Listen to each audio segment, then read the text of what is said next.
Rafael Devers is in for a big 2024 season. More on today's Locked On Red Sox. You are Locked On Red Sox, your daily Boston Red Sox podcast. Part of the Locked On Podcast Network, your team every day.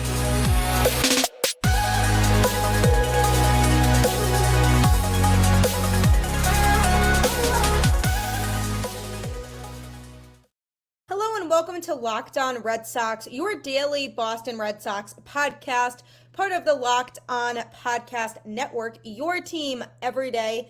I'm your host, Gabby Hurlbut, former ESPN social media associate and current host of the Boston Balling podcast, and I am here to bring you the latest in all things Boston Red Sox, Monday through Friday, straight to your favorite podcast feed for free. Yes, that's right. I did say free. The show is completely free. You can get it wherever you listen to podcasts. So you have nothing to lose, really, by tuning in. So might as well start or end your day the right way with Locked On Red Sox, part of the Locked On Network, which is your team every day.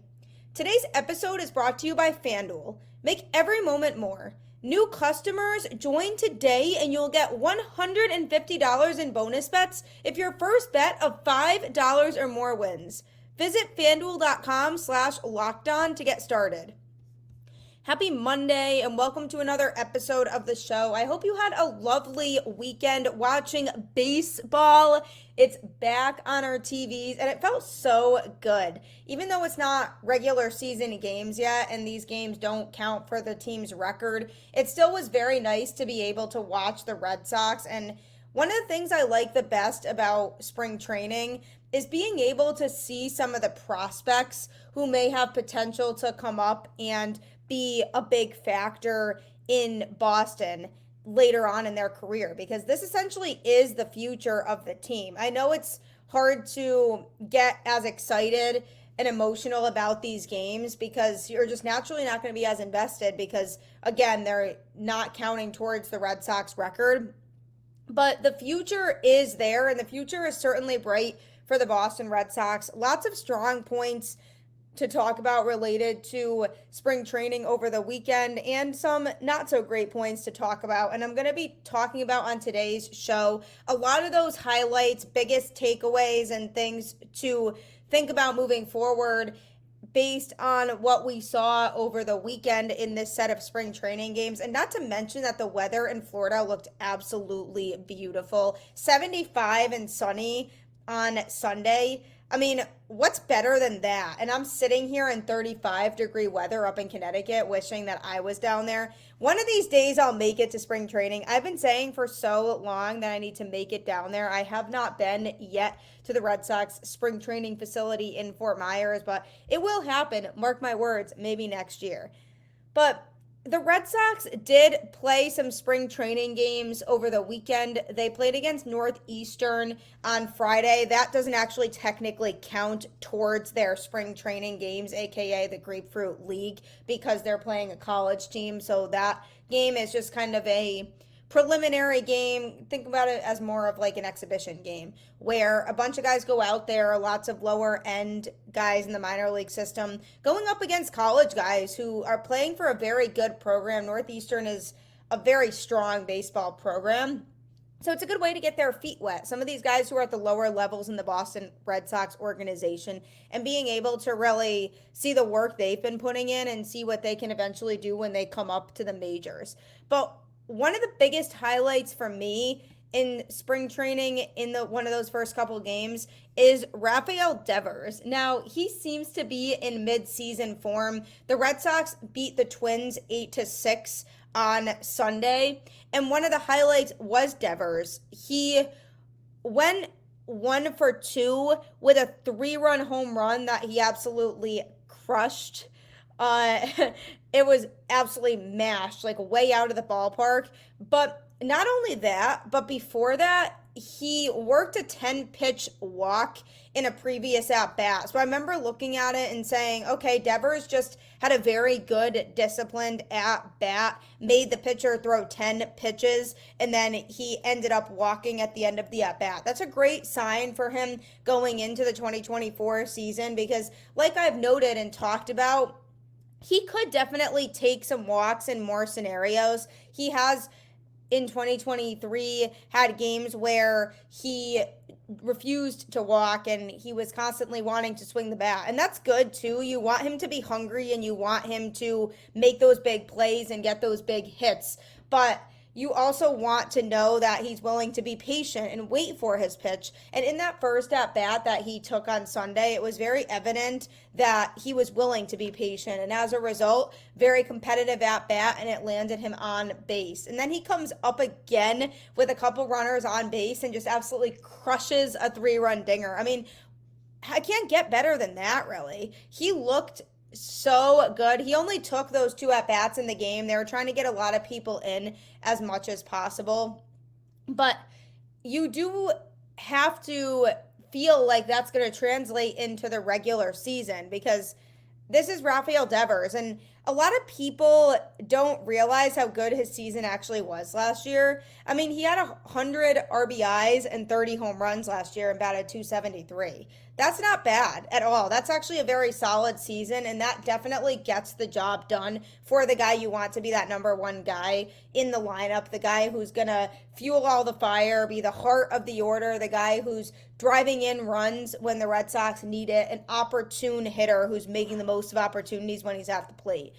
He had a good season in 2023, and I don't expect anything to be different in 2024 because the thing is, when players go into spring training, you don't really know what they're going to look like. They might be a little bit rusty because they've had some time off after the season ended to then kind of going and working out, maybe, doing some hitting programs on their own. But they don't face live pitching for a few months at a time. And that's a long break to be away from live pitching action. And the fact that Devers came into this game on Sunday and made that immediate impact blew the game open 5-0. I mean, the Red Sox had a couple runs on the board. They had the momentum on their side, but he blew that game open, and then the Red Sox eventually blew a 6-0 lead, which I'm going to touch on in a little bit in more detail, but ultimately ended up winning the game, and that was what sparked that. It was because of Rafael Devers doing what he did that the Red Sox won that game. And you don't get Rafael Devers without getting power. He's going to hit those home runs for you. He thrives on the long ball, and he's going to find ways to make the most of his at-bats. And it's a promising sign that he did what he did in his 2 at-bats because it shows that he's come a long way from striking out if he doesn't find success at the plate with a home run. He's looking for alternative ways to make it work and to be successful at the plate, and that's all I can really ask for from him. Now, I'm not saying 100% he's going to have at-bats like that every single time. He's not going to hit a home run every at-bat. He's not going to walk or have a 10-pitch at-bat every at-bat. He's going to have some times where he swings at a bad pitch and it's a weak ground ball and he gets out at first base. That will happen, but it's a promising sign that he had 2 impactful at-bats because I've stressed a lot that it's about impact. It's not about being the biggest star on the field or the biggest star in the league. It's about being impactful for your team and making a difference when you're out there. And Devers at the plate certainly made a difference on Sunday, made some noise, had people talking, and get people excited for the season to come. So I'm very excited for the season that he's going to have. I wasn't sure what we were going to see from him after it's been a few months and after the season he had last year, but I only expect him to have about the same, if not better, numbers in 2024. He'll be able to step it up. I'm really looking forward to what he can do this year, and he's going to need to. At the end of the day, he's the face of the franchise. He signed that huge contract extension in Boston, so he doesn't really have a choice but to produce, and he absolutely will do so. I'm looking forward to it. the face of the Boston Red Sox organization, Rafi, good for you. I'm still picturing that home run in my head. So I'm excited about it. And coming up, I'm going to be talking about a few other things of note that we should keep in mind for the season based on what we saw over the weekend. Do you love sports betting? Do you like sports betting but want to try to get more invested? If so, FanDuel is absolutely the place for you. Get buckets with your first bet on FanDuel, America's #1 sports book. Because right now, new customers get $150 in bonus bets with any winning $5 bet. That's $150 if your bet wins. Bet on all your favorite NBA players and teams with quick bets, live same-game parlays, exclusive props, and more. Just visit FanDuel.com/lockedon and shoot your shot. FanDuel, official sportsbook partner of the NBA.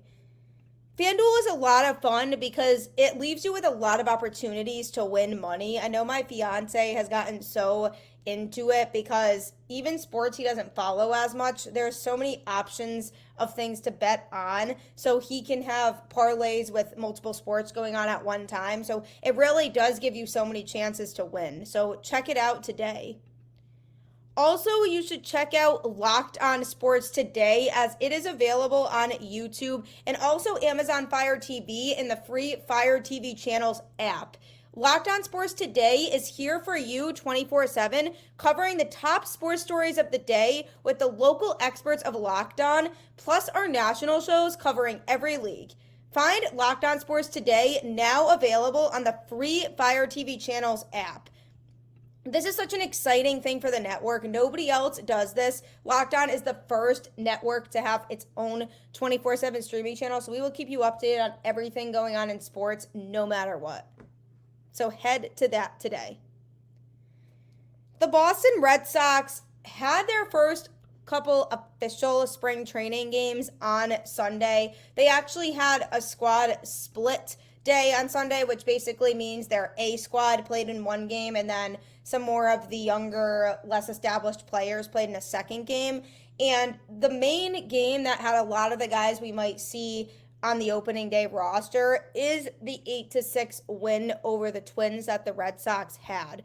And one person to note in this game that we saw take the mound was Lucas Giolito. He pitched 2 innings, giving up no hits and no runs. He did walk one hitter, but also recorded a strikeout. He looked very good, and yes, he recorded a walk, so he could develop a little bit more of a sense of command. But with everything that Giolito's been through over the last couple seasons, it's hard to really know what version of him we're going to get. But one thing I did notice that's good to note is his velocity was at a very good pace. I mean, he had a problem the last couple seasons with that pace and how fast his pitches were actually going, and that's one of the biggest struggles he had later on in the season in 2023 was he couldn't get that velocity up to par with what it's supposed to be. And I noticed that he looked very confident out there, and he actually got interviewed after the first couple innings that he pitched. And he was saying in the interview, I love this crowd here, even down in Florida, where they're not even in Boston right now, but so many Red Sox fans showed up to watch this game. It'll be really cool to play in Boston this year. So it seems like he's genuinely excited to be here and really wants to get back to form with what he was prior to all of his obstacles that he went through, like the injuries, the divorce, and being traded. There's a lot of factors that go into making a player struggle a little bit more. And it seemed like he's genuinely happy to be here. He had a big smile on his face when he was being interviewed. And that's super telling. And another thing that he said that I really liked was that he feels like he definitely can get back to what he was. There's just a couple mechanical things that he has to fix. And I do believe that. He has never been a bad pitcher, and he has the raw ability that's never going to go away. It's just a matter of how can he get back to pitching at a more elite level. And working with Andrew Bailey, I believe, can turn him into that, because that was another positive that I took away was Andrew Bailey interviewed during Saturday's spring training game, which was insightful for Boston fans. He said a lot of things about his approach that I totally agreed with. He basically got asked, what is your plan to work with these pitchers? And he really stressed and emphasized each pitcher knowing their individual identity and being able to hone in on their strengths and weaknesses and realizing they're not any other pitcher. They are themselves, and they need to focus on themselves and what they do to make their team better and what they can do to improve their own individual pitching performance. And I think when it comes to the Red Sox, they've struggled in the pitching department because a lot of times they didn't have the right pitching coach for the job. And I feel like Andrew Bailey is the guy. He can connect with the players, and he understands the hardships that come with being a pitcher at the major league level because he lived that. He had that experience. He understands the environment in Boston.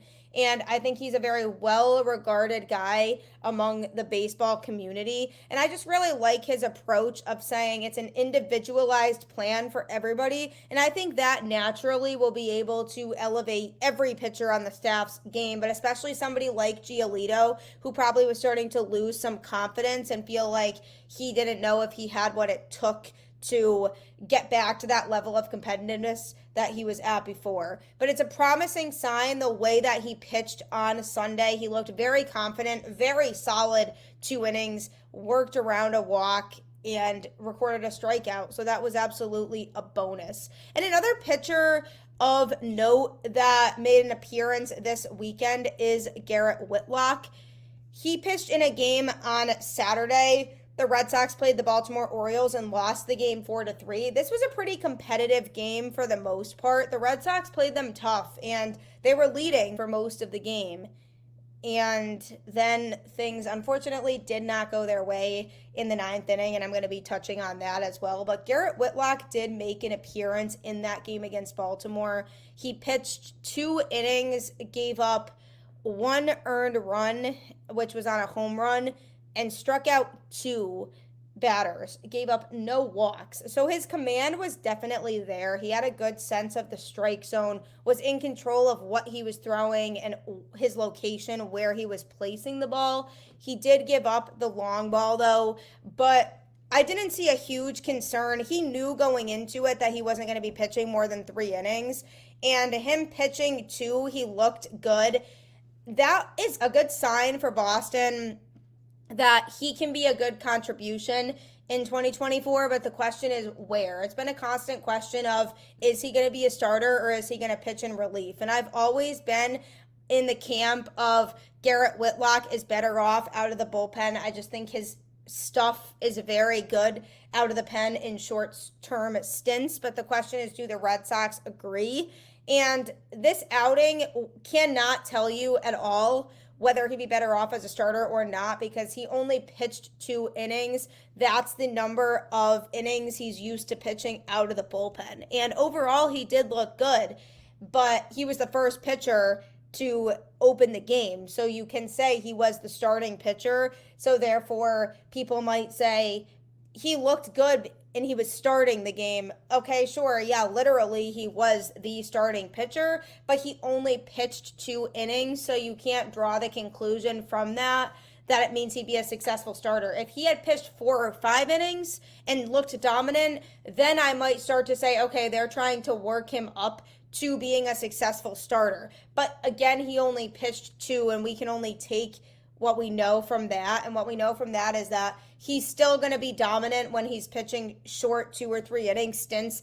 I'd be interested in seeing his next appearance in spring training, whether that's a start or he comes in relief, and seeing if they allow him to pitch more innings. Because on the broadcast on Sunday, they had the conversation about him and how exactly is he going to go from being a reliever to being a successful starter? And it's reps.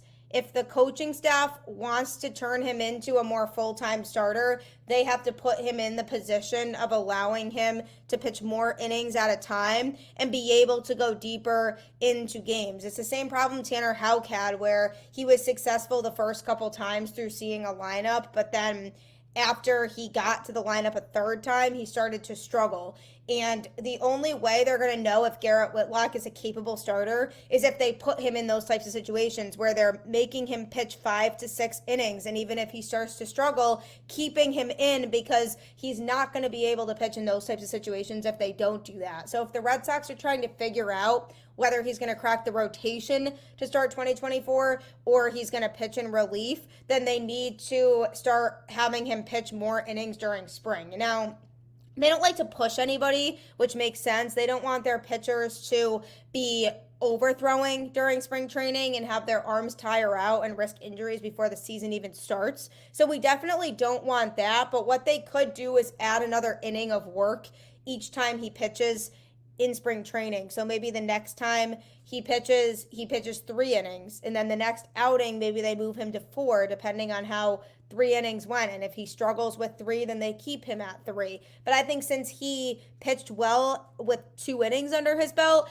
now we bump it up to adding another inning of work and gradually transitioning him into that role if that's what the Red Sox want him to be. I don't agree with that. I think that he thrives out of the bullpen, but that's definitely something interesting to note that took place during this set of spring training games over the weekend.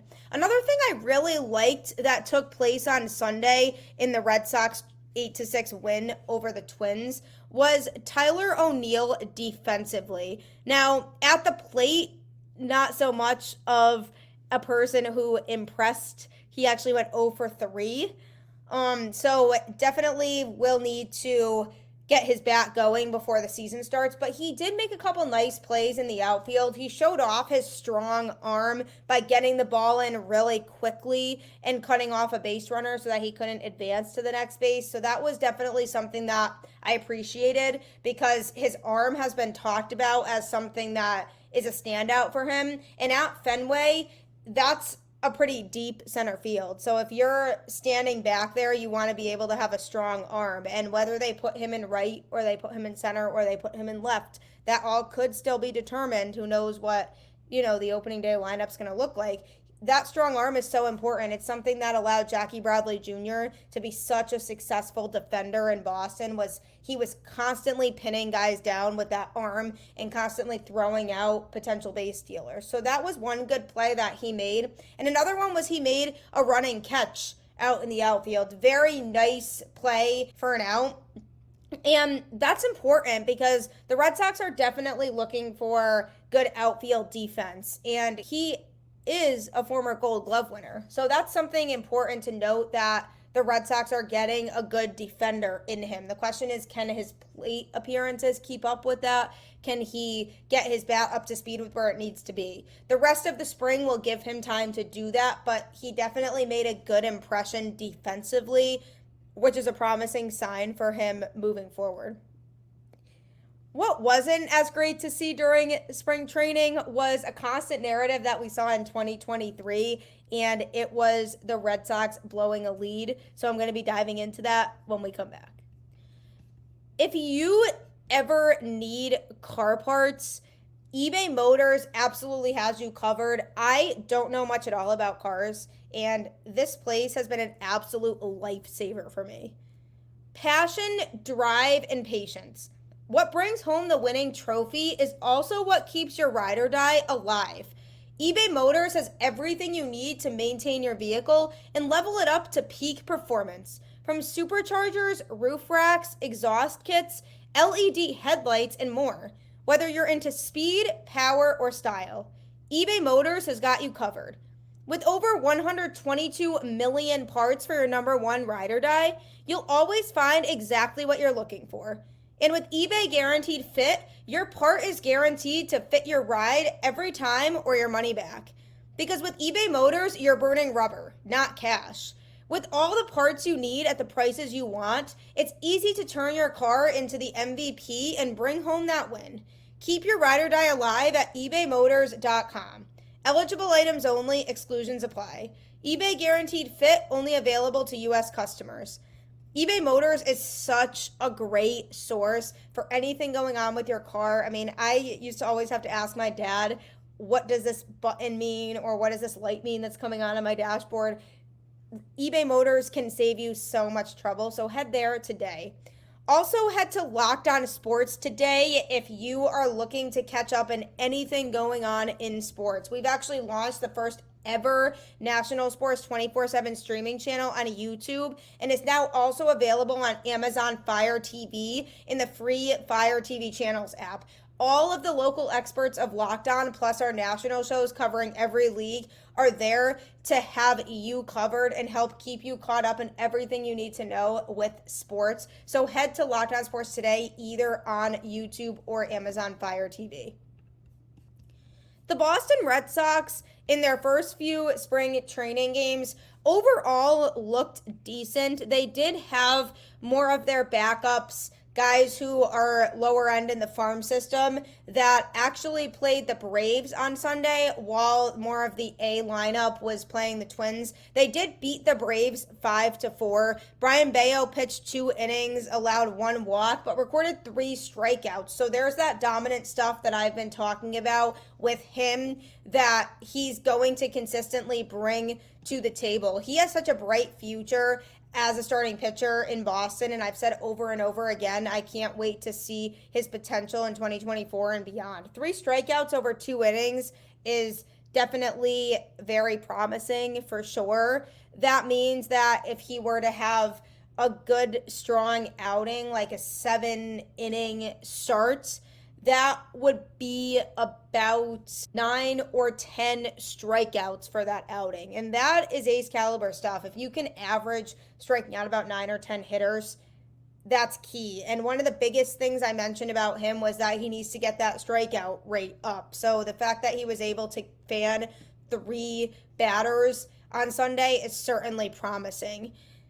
And it's cool seeing a lot of these guys get in and be able to show off their stuff and see what they could potentially do. Connor Wong actually was also in the lineup for that game. He had himself a nice day, actually. He had 2 hits. He went 2 for 3 and drove in 2 runs. So he had a productive day. He hit a double in the game and had a 2-out RBI. So he was able to hit in an opportune situation, which is key for the Boston Red Sox. And that's something that could be huge for Connor Wong if he's able to step up with 2 outs and be one of the better hitters on the team. That was something Xander Bogaerts always was super successful at, was 2-out hits and getting that big hit or that big opportunity with 2 outs and runners on base for Boston. And if Connor Wong can continue to work with that and hone in on that area of his game, it'll only make him that much more desirable of a catcher. So that was another promising sign. One thing that was very unfortunate, though, about the Red Sox during this whole spring training weekend was that they did blow a lead against the Orioles on Saturday. They were winning that game, and it seemed like the Red Sox had that game in control.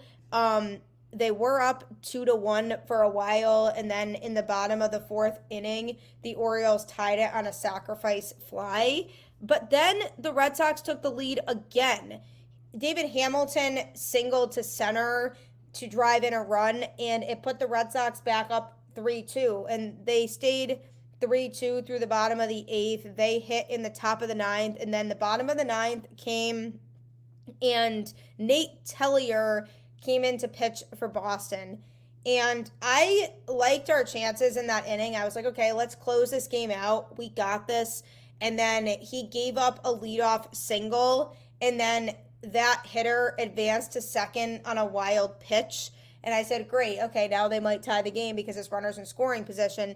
But that didn't even need to happen, because then on the next at-bat, Cowser of the Orioles launched a 2-run walk-off home run. It was absolutely painful. Would have been much more painful if it was during the actual season and the game counted.